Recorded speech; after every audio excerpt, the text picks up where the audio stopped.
Vou falar um pouco de ética. Então, para mim ter sucesso na minha carreira profissional, eu devo ser um engenheiro ético. Na verdade, a gente faz um juramento. Quando vocês terminarem o curso de engenharia, no final do curso, na formatura, todos os estudantes fazem um juramento, que é o juramento do engenheiro, e ele tem muitas informações relacionadas à ética, a comportamento que a gente deve ter.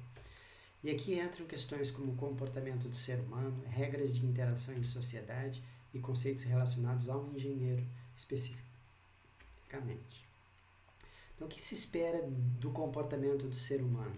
Então, primeiro, os conhecimentos básicos da área de humanas.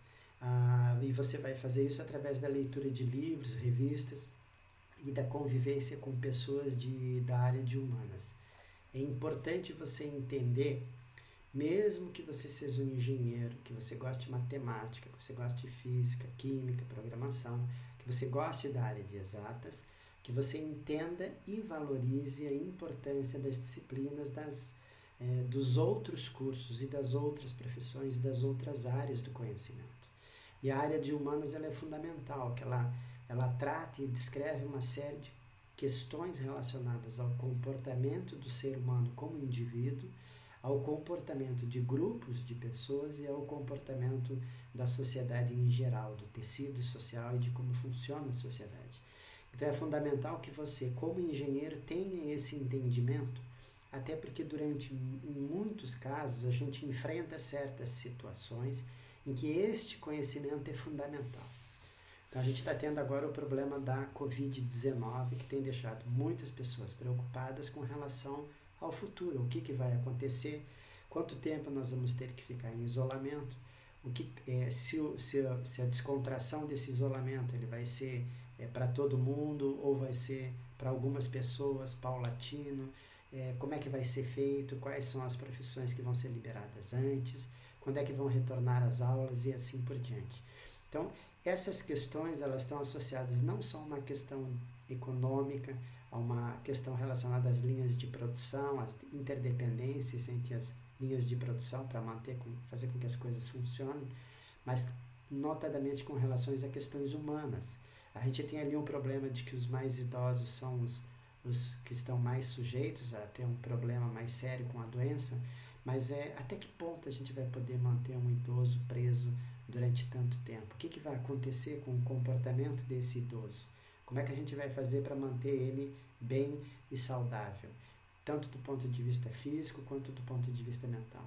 Então esses conceitos da área de humanas são fundamentais e é muito importante que a gente tenha essa compreensão, esse conhecimento e notadamente saiba valorizar isso. Não tem como eu, engenheiro, ter todos os conhecimentos da área de humanas, da área de medicina, da área de biologia, que são conceitos importantes agora nesse período. Eu não tenho como ter esse domínio desse conhecimento. Aí o que eu faço como um profissional de engenharia ético e de sucesso é valorizar esses profissionais, é valorizar a área de humanas, é valorizar os enfermeiros, os médicos, o pessoal da limpeza dos hospitais e assim por diante, e ter uma compreensão do valor das outras pessoas na sociedade.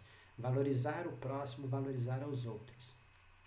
Isso é muito importante para que você consiga ter sucesso profissional. Sim, porque se você trabalha numa empresa e você não consegue respeitar a faxineira, você vai ter dificuldades. Porque a faxineira, ela conversa com as outras faxineiras, ela conversa com as outras pessoas. E se você for mal educado, isso vai ficar pontuado, isso vai ficar claro. Você vai ser mal educado com uma pessoa, duas pessoas, três pessoas. As pessoas vão enxergá-lo como uma pessoa mal educada e que não tem capacidade de lidar com o próximo. Às vezes o engenheiro trata com arrogância uma pessoa da limpeza só porque ela é da limpeza. Isso não faz o menor sentido, isso não tem o menor cabimento. A gente deve tratar com igualdade todos os profissionais e todas as pessoas com as quais a gente lida. É fundamental eu ter uma facilidade de relacionamento e comunicação. A gente viu antes que para um engenheiro é fundamental saber se comunicar, mas lá era mais na parte oral, escrita e dos projetos de engenharia. Aqui, não só no sentido da comunicação verbal, mas inclui também a questão do relacionamento com as pessoas. Às vezes um olhar tem um significado. E isso é importante, você saber se comunicar e você saber se relacionar com as pessoas, você, quando se colocar numa discussão, você entender o ponto de vista daquelas pessoas e conseguir conversar com aquelas pessoas levando isso em conta. A gente já viu agora há pouco a questão de eu ser honesto. Se eu for desonesto, desviar dinheiro, eu vou ter um abalo muito grande na minha imagem, então tem que ser honesto. E aí você pode dizer assim, mas eu não sou muito honesto e vou tentar parecer ser honesto.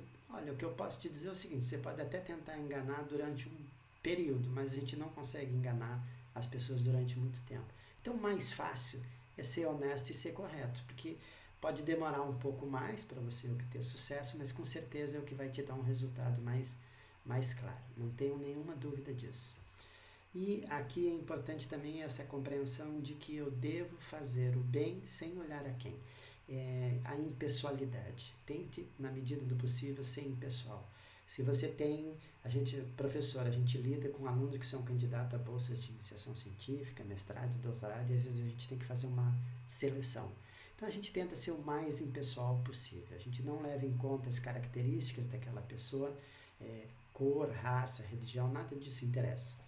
O que interessa vai ser o coeficiente de rendimento do aluno, vai ser as notas do aluno, vão ser dados mais específicos de desempenho daquele aluno, desempenho como profissional e não como pessoa. Então, aquele comportamento dele como ser humano, ele não entra na seleção para um aluno de mestrado, doutorado, iniciação científica. Essa seleção é bastante impessoal, a gente não considera se é mais bonito, se é mais feio, nada disso, isso é irrelevante. Então, essa é uma maneira que você tem de fazer o bem para as pessoas, que é você não distingui-las por raça, credo ou religião. Eu não posso escolher um candidato, porque ele é da mesma religião que a minha. Isso simplesmente não faz nenhum sentido. Eu tenho que ser impessoal e eu tenho que é a maneira que eu tenho de fazer o bem para as pessoas sem olhar a quem. E também fazer o bem sem olhar a quem, no sentido de fazer o bem para as pessoas sem interesse, não ter um objetivo de ganhar alguma coisa em troca. Isso é muito importante e faz muito bem para a gente. E o que é relevante é que se você fizer isso ao longo da sua carreira profissional, você vai ver que as pessoas vão reconhecer esse seu comportamento e essas suas características e identificar suas qualidades, seus defeitos. Todos nós temos qualidades e defeitos, mas ela vai ver que você é uma pessoa ética, que você é uma pessoa respeitada, uma pessoa que tem valor, e ela vai te valorizar por isso. Então, esse comportamento do ser humano que a gente deve ter como engenheiro e como ser humano é fundamental, não só com a esposa, com os filhos, com os familiares, com os colegas da profissão e de um curso de engenharia, mas com todas as pessoas de um modo geral. Outro aspecto fundamental é esse relacionamento e interação em sociedade. Então aqui a gente tem algumas questões. Por exemplo, etiqueta. Etiqueta se refere a um código de comportamento e cortesia, que muda com frequência. Então, se você pegar o conceito de etiqueta, ele está mudando com frequência, ele depende do comportamento da sociedade e de alguns conceitos, como se a sociedade está mais rica, menos rica. Então, algumas coisas de etiqueta mudam, o que pode, o que não pode, em termos de regras de etiqueta. Outra questão são as leis. As leis que a gente tem e que regem o nosso comportamento em sociedade. Existe uma Câmara de Vereadores, uma Câmara dos Deputados do Estado, Câmara dos Deputados Federais, o Senado, que são um conjunto de órgãos que a gente elege essas pessoas para que elas definam quais são as leis. Então, primeiro tem um comportamento de etiqueta que muitas vezes acaba virando posteriormente uma questão de lei, uma questão comportamental. Então, por exemplo, não maltratar um animal. Durante muitos anos as pessoas chutavam animais na rua e assim por diante. Ora, isso foi visto como uma falta de etiqueta em determinado momento. Uma grosseria desnecessária, não faz nenhum sentido você fazer um mal a um animal. Então é por isso que não faz muitos anos foram aprovadas leis que impedem você de fazer isso. Se você maltratar um animal, você vai ter que pagar por isso. Você pode ser preso. Se você for filmado maltratando um animal e sair num post de internet, a sua imagem como engenheiro ferrou. Todo mundo que é apaixonado por animais não vai querer contratar um engenheiro que chuta cachorro. Então, as leis regem o nosso comportamento e a gente tem que estar atento a isso, e principalmente a gente tem que respeitar as leis porque elas são feitas por nós. Quem faz as leis somos nós e as pessoas que nós elegemos. É o nosso comportamento, é a nossa definição, é a nossa cobrança que vai regular quais são as leis e como elas vão funcionar. Então, elas estão associadas a pessoas, mudam e estão diretamente relacionados ao poder econômico da sociedade. A questão da economia é que quanto mais rico um país, mais fácil para ele ter um sistema de leis mais rigoroso. Então, é natural. Se você uma lei de trânsito, então você tem uma lei de trânsito que, por exemplo, agora a gente tem no Brasil uma lei que obriga os automóveis a ter sistema de controle de tração. Alguns anos atrás foi a obrigação do ABS, que são questões que são equipamentos que melhoram a qualidade de um automóvel, que fazem com que ele fique mais seguro para os seus ocupantes e para quem está fora do carro, mas eles fazem com que o veículo fique mais caro. Então, eles puderam ser implementados no Brasil a partir do momento que houve uma melhora significativa da qualidade de vida das pessoas e da economia no Brasil, e isso fez com que pudéssemos adotar veículos que tenham mais recursos tecnológicos. Então, são leis que estão diretamente associadas a essa evolução econômica que a gente teve. E os nossos direitos e os nossos deveres, aquilo que a gente tem direito e as nossas obrigações, elas são definidas pelas leis vigentes. Então, são as leis que definem as regras gerais de nossa sociedade, como a gente deve interagir. A moral, ela define o que é certo e errado e se aplica ao indivíduo. Muda pouco com o tempo e, de um modo geral, não está associada à capacidade econômica de uma sociedade. Então, aqui muitas vezes entram conceitos que às vezes são tratados de forma religiosa, mas não necessariamente, como, por exemplo, não matar o próximo, não roubar. São conceitos morais, são conceitos basicamente morais que a gente deve ter. E os direitos e deveres morais não são iguais aos legais. Aqui é importante porque alguns conceitos que a gente considera morais, eles nem sempre têm uma aplicação legal existente. Então, a gente às vezes considera alguma coisa como imoral, mas ela não é ilegal. Isso é importante saber distinguir também. Então, a gente viu que a gente tem questões que estão associadas à etiqueta, que são importantes, mas elas não têm fundamentação legal, nem têm um aspecto moral importante. A gente viu que tem questões de moral que a gente considera importantes, e aí depende dos grupos de pessoas, dos países, que têm um comportamento diferente. Cada país vai ter suas leis que regem como essas coisas devem funcionar, como a sociedade deve funcionar, e todas as sociedades têm algum tipo de poder estabelecido. A gente falou ali dos deputados, mas também tem o prefeito, o governador, presidente da república e assim por diante, ministros do Supremo e assim por diante. Essas pessoas, elas têm poder. O presidente de uma grande empresa tem poder, o diretor de uma grande empresa tem poder. Então, um político, ele é eleito e a gente concede a esse político um poder para desenvolver determinadas atividades, como o prefeito, por exemplo. O poder, ele é concebido pela lei, por estatutos e regimentos. Então, a gente costuma ter uma série de documentos regimentais e legais que definem como que isso funciona. Qual é o poder que cada um tem. Quando você entra numa empresa, num determinado cargo, você geralmente vai entrar no começo, você vai entrar numa equipe, vai ter um líder de equipe, vai ter um gerente de pessoal, um gerente superior a esse líder de equipe, aí pode ter em cima desse gerente outros níveis de gerência. Então, existe uma hierarquia dentro das empresas. Então, essas pessoas que têm uma hierarquia mais elevada, elas têm mais poder, elas têm mais recursos que elas podem assinar. Você precisa comprar um equipamento, você vai pedir esse equipamento. Se você for um diretor, você mesmo já determina a compra de equipamento. Você não precisa pedir para ninguém, porque você já atingiu um nível de poder que lhe dá autonomia para fazer compra de determinados equipamentos. Então, o poder é uma coisa que eu conquisto ou pelo voto ou pela minha experiência profissional em que eu vou ascendendo numa empresa.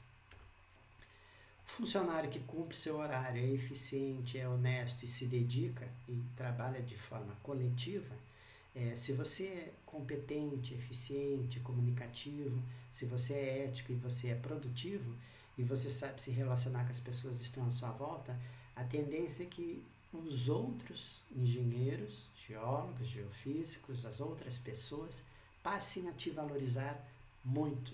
Você passa a ser uma referência dentro da empresa. Então, mesmo que você não tenha um poder formal, você é uma pessoa que tem autoridade.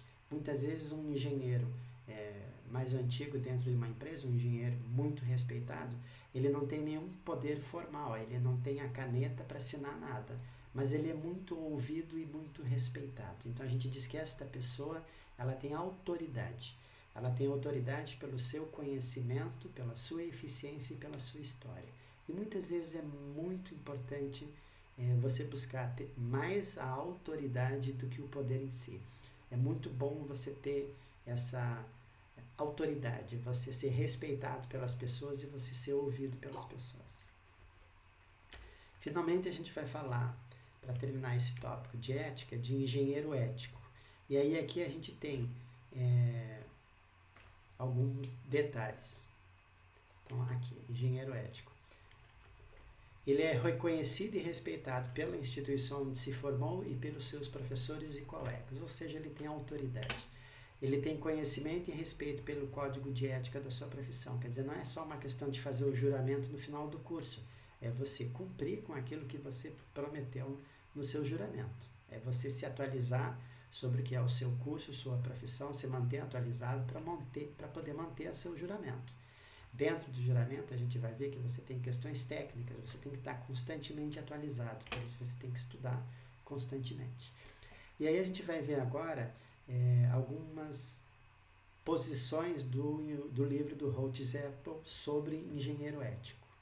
E aí a gente tem aqui uma série de conceitos, a gente vai ver eles um por um, em que a gente tem aqui, por exemplo, um engenheiro deve proteger a segurança, a saúde e o bem-estar público. Então, se está tendo uma obra, e você participa dessa obra, e aí existe algum problema de segurança, que possa envolver algum problema de saúde, algum acidente que envolva as pessoas da obra ou mesmo o público, você tem que tomar as providências, você é obrigado legalmente a tomar as providências para que isso não aconteça. Então você tem responsabilidade ética e efetiva nesses casos. Se você trabalha numa obra e existe alguma coisa que não está correta e tem um acidente, você é o responsável. Ontem eu vi uma reportagem que duas pessoas aqui em Campos morreram porque um muro caiu em cima deles. Então ali vai ter certamente uma responsabilidade com relação àquela questão de segurança. Se aquilo caiu, foi uma falha, quem foi o responsável por essa falha? Outra questão de ética importante é que se você, lembra aquele exemplo que a gente falou do engenheiro mecânico que fazia um projeto de instalações de um galpão de metal, um galpão metálico, em que ele pontuou claramente, ele tem as qualificações técnicas para fazer o projeto de engenharia daquele galpão, porque ele fez a resistência dos materiais, ele fez as disciplinas de estabilidade, ele fez as disciplinas de estruturas metálicas e ele estudou os materiais, estudou os metais. Então ele tem a qualificação para projetar aquele galpão. Mas como ele não estudou as disciplinas de solos e as disciplinas de concreto, ele não pode fazer as fundações. Então esse engenheiro mecânico, ele tinha clara noção de que só podia atuar no projeto do galpão, mas não poderia fazer o projeto das fundações do galpão. Ele teve que chamar um engenheiro civil para isso. E isso é fundamental. Você saber quais são as suas atribuições como engenheiro e trabalhar naquilo que você tem atribuição. Você não pode pegar um tema, mas isso é fácil, eu acho que eu consigo fazer. Não, porque não faz parte da sua profissão. Você tem que ser ético e respeitar aquilo que lhe compete de acordo com as regras do Conselho Federal de Engenharia e Agronomia. Eu tenho que estar sempre me atualizando e me informando. As normas técnicas, eu sou engenheiro, eu sou obrigado a conhecer as normas técnicas da Associação Brasileira de Normas Técnicas, normas internacionais, e eu tenho que estar sempre me atualizando. É importante que vocês entendam que se houve uma mudança numa norma e você não sabia dessa mudança nessa norma, mas houve um acidente, você continua sendo responsável, porque você tem que estar sempre atualizado. Isso é muito importante e tome muito cuidado com isso. Se você aprendeu a fazer alguma coisa 5 anos atrás, aí você está fazendo isso repetidamente, continuamente, você tem que estar se atualizando sobre as normas, sobre a atualização das normas, e ver se houve alguma mudança e você implementar essa mudança no que você está fazendo. Você tem que prover trabalho honesto e árduo aos empresários e clientes. Então, você tem lá uma obra, essa obra do galpão, por exemplo, e você vai fornecer. Se você for tocar essa obra, você vai prover trabalho honesto e árduo aos empresários e clientes.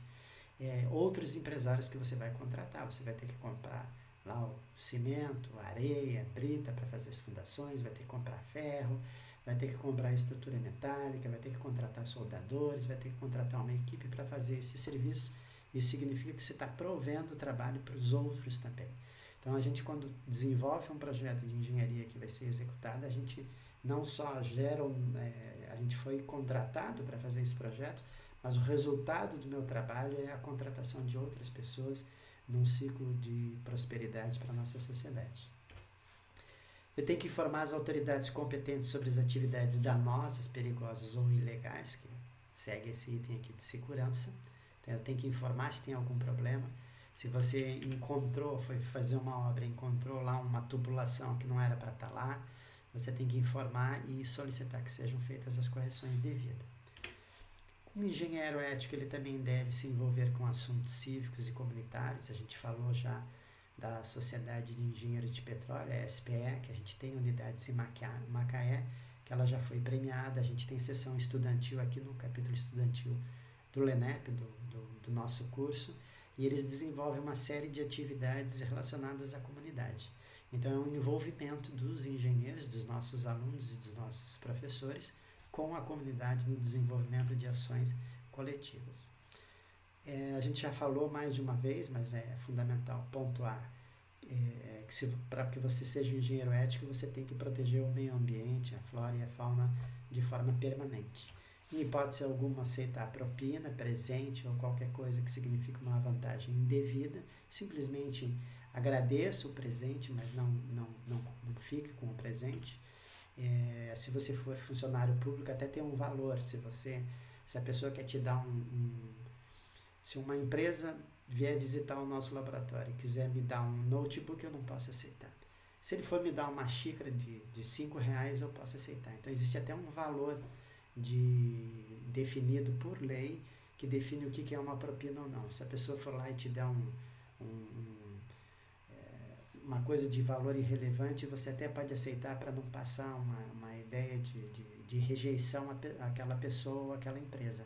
Mas não aceite nada de valor, porque não pode. E evite conflitos de interesse, quer dizer, em muitas situações você vai contratar uma empresa para fazer um determinado serviço, aí você tem um amigo que trabalha com aquele serviço, ou alguém que eu conheci na religião e assim por diante, só que isso não pode ser misturado. A gente já falou antes de impessoalidade, e a gente não pode misturar essas coisas, não pode ter conflito de interesse. Outra questão é que muitas vezes você vai fazer uma contratação ou alguma coisa que pode envolver conflito de interesse entre empresas com as quais você trabalha.